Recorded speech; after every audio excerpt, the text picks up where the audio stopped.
So here we begin with activity 1. Robinson Crusoe's ship had been destroyed by sea. He lived alone for many years on an island and longed for company. So Robinson Crusoe जो था वो seller था और वो अपनी ship में cell कर रहा था। तभी उसकी शिप जो थी वो डिस्ट्रॉय हो गई थी स्टॉर्म के वजह से, राइट, हैवी स्टॉर्म की वजह से, और वो उस आइलैंड पे ट्रैप हो चुके थे और वो वहाँ पे उन्होंने बहुत साल निकाले अकेले. He was all alone, no one was with him. One day he discovered a footprint on the sand. Let's find out what he did then. एक दिन उन्होंने डिस्कवर किया कि वहाँ पे कोई फुटप्रिंट थी. अब आगे क्या होता है, let's see. One day when I was going towards my boat, I was surprised to see the footprint of a man on the sand. एक दिन जब मैं अपने बोट की तरफ जा रहा था तब मैं एकदम सरप्राइज था, हैरान था कि ये फुटप्रिंट एक मैन की दिखाई दी मुझे. मैंने देखा कि एक मैन की फुटप्रिंट है वहाँ पे. I stood amazed. I listened. I looked around me. I could neither hear nor see anything. मैं सरप्राइज था, अमेज था, चौंक गया था और मैंने सोचा कि कुछ आवाज़ें आई तो शायद कोई हो इधर, तो मैं ऐसा सुनूं. तो आवाज़ भी मुझे किसी की नहीं आ रही थी. मैंने यहाँ वहाँ देखा लेकिन मुझे कोई दिख भी नहीं रहा था. I went up higher to look down. I went up and down the shore but it was no good. I could find no other footprint but that one. मैंने शोर के ऊपर जाके देखा, नीचे जाके देखा, थोड़ा एक हायर प्लेस से जाके देखा कि शायद कोई मुझे वहाँ से दिख जाए, पर मुझे कोई नहीं दिखा. सिर्फ वो फुटप्रिंट थी, वो भी एक ही फुटप्रिंट, एक ही पैर की footprint. I went to it again to see if there were any more footprints and to tell if it had been my imagination. मैंने सोचा कि चलो मैं एक और बार वहाँ पे जाके देख लेता हूँ, शायद और भी कोई फुटप्रिंट्स वहाँ पे होगी, मेरा शायद कोई इमेजिनेशन होगा, मैं ऐसे ही सोच रहा होगा. But I was not mistaken, for there was exactly the print of a foot, toes, heel, every part of a foot.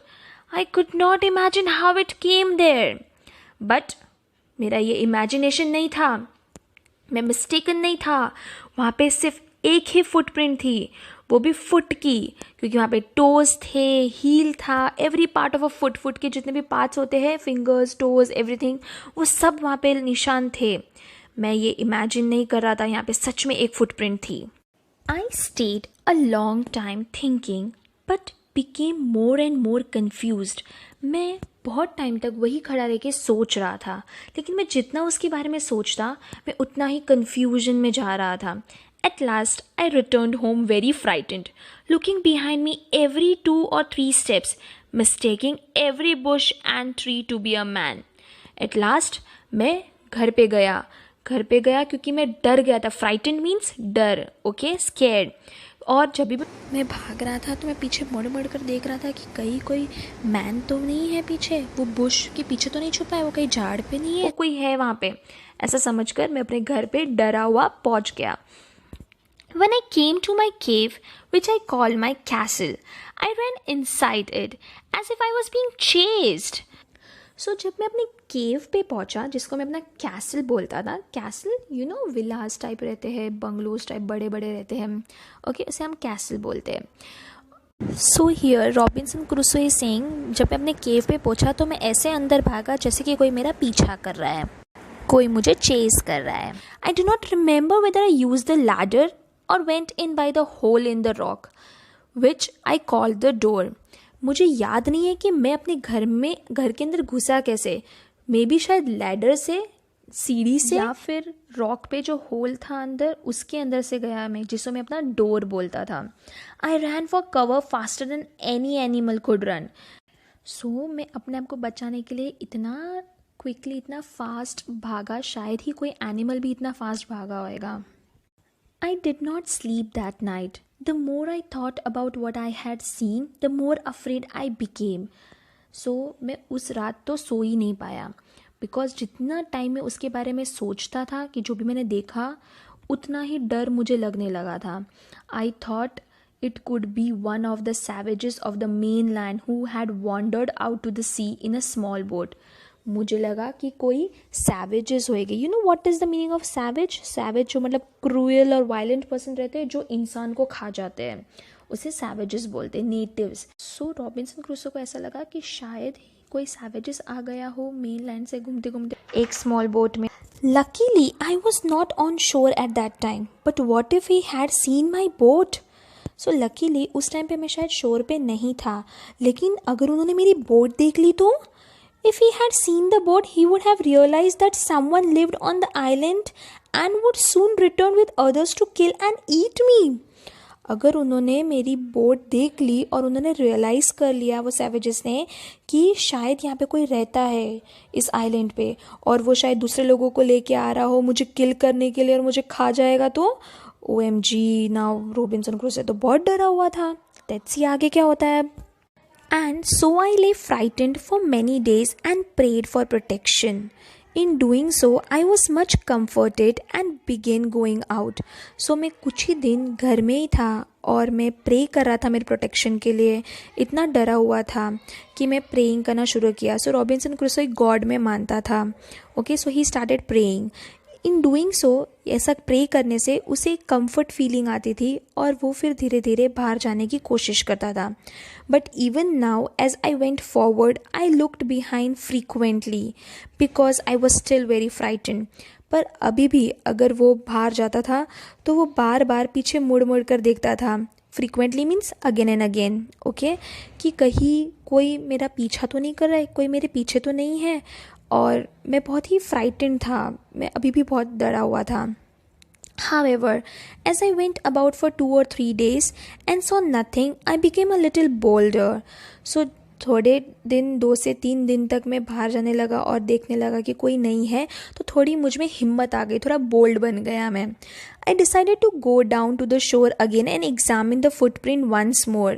सो जैसे उसमें थोड़ी हिम्मत आ गई, उसने सोचा कि क्यों ना मैं नीचे जाऊँ शोर के पास और वो फुटप्रिंट को एक और बार एग्जामिन करके देखूँ. I decided to measure it with my own foot mark. और उसने सोचा कि शायद ये मेरा ही फुट मार्क हो, मेरा ही फुटप्रिंट हो, मैं ही यहाँ पे आया हो, तो क्यों ना मैं मेरे फुट से ये फुटप्रिंट मेजर करके देखूँ.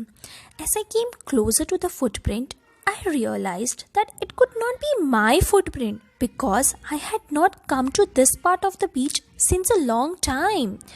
So जैसे ही वो फुटप्रिंट के क्लोजर जाता है, वो रियलाइज़ करता है कि ये मेरी फुटप्रिंट हो ही नहीं सकती, क्योंकि मैं तो ये पार्ट ऑफ द बीच पे आया ही नहीं. बहुत लंबे समय हो गया मैं ये पार्ट पे आया ही नहीं. Secondly, as I placed my foot alongside that footprint, it seem larger than my own.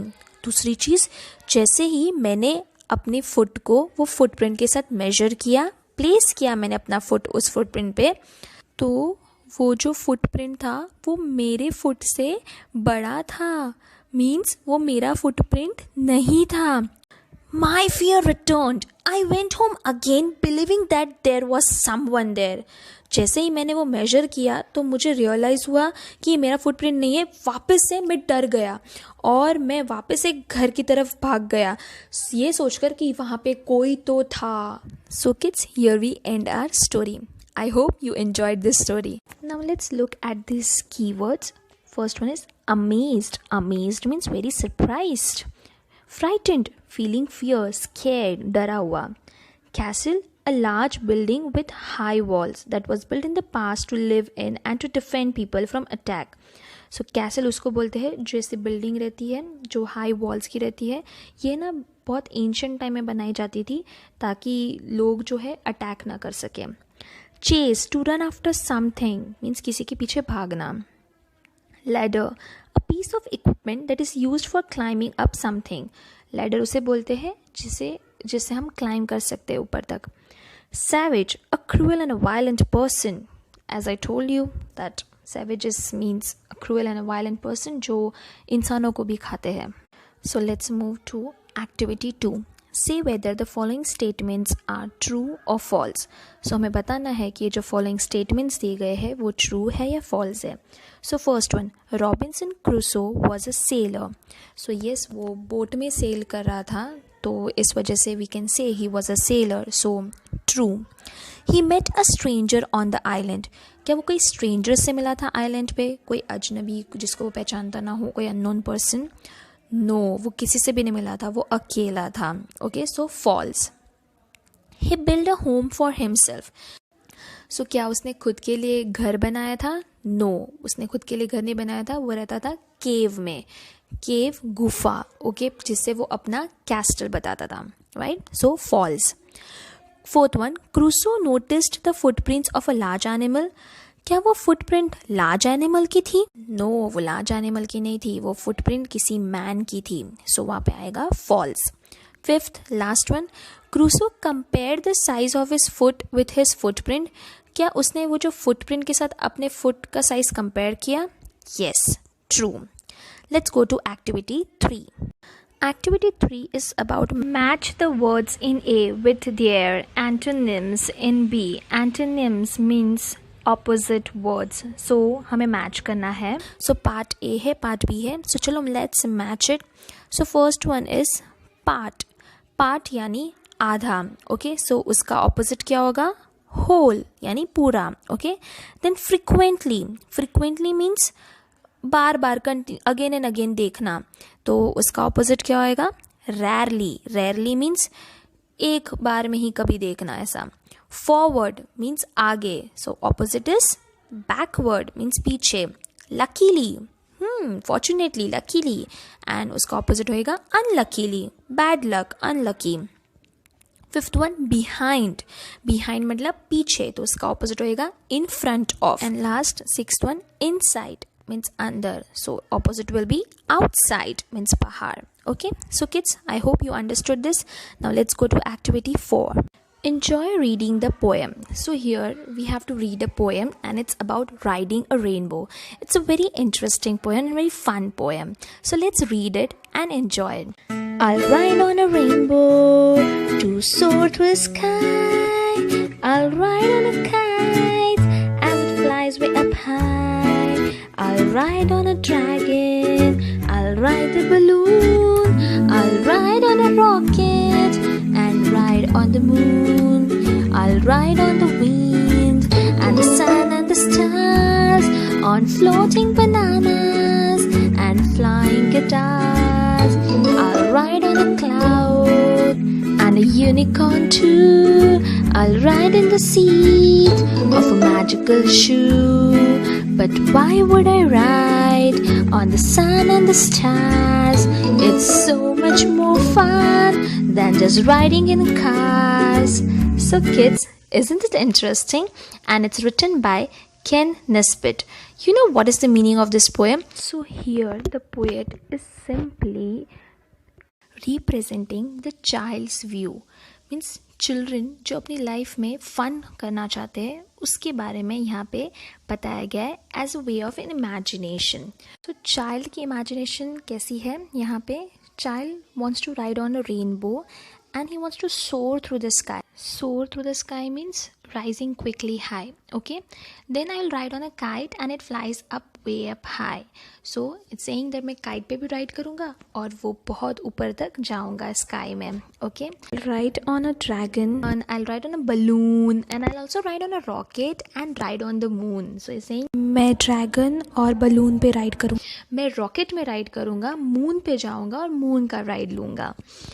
Now again the child is imagining that मैं विंड पे राइड करूँगा, मैं सन और स्टार्स पे राइड करूँगा और फ्लोटिंग बनानास पे राइड करूँगा एंड फ्लाइंग गिटार्स पे भी राइड करूँगा और मैं क्लाउड पे भी राइड करूँगा, यूनिकॉर्न पे भी बैठूँगा और मैं मैजिकल शू की जो सीट है उस पे भी राइड करूँगा. पर मैं सन और स्टार्स की राइड क्यों करना चाहता हूँ? क्योंकि it's much cooler and fun to ride on sun and the stars than just riding on the cars. So kids, it was fun poem, right? Now let's move to activity 5. Notice that the words in the first stanza, sky and high, have a similar sound. They are called rhyming words. So kids, ये जो first stanza है इसमें आप लोगों ने notice किया होगा, देखो ये स्काई एंड हाई, इसकी जो साउंड्स है वो ऑलमोस्ट सिमिलर है, लास्ट के साउंड स्पेशली. सो इसे हम राइमिंग वर्ड्स बोलते हैं. जिसके एंडिंग साउंड्स सेम होते हैं, सिमिलर साउंड करते हैं, उसे हम राइमिंग वर्ड्स कहते हैं. फॉर एग्जाम्पल अगर मैं बोलूँ Day, way, say. Okay? this way. So given below are some words from the poem. Find the words that rhyme with them. So कुछ words यहाँ पे दिए हुए हैं. ओके ये पोएम में से दिए हुए हैं. सो हमें इनके राइम्स फाइंड करने हैं. So first one is balloon. तो बलून का राइम है यहाँ पे moon. Similar sounds right. Then stars. So you can see in the stanza the sound of guitars. Guitars and stars sounds the same, right? Two, shoe, cars, stars, right? So these were the rhyming words.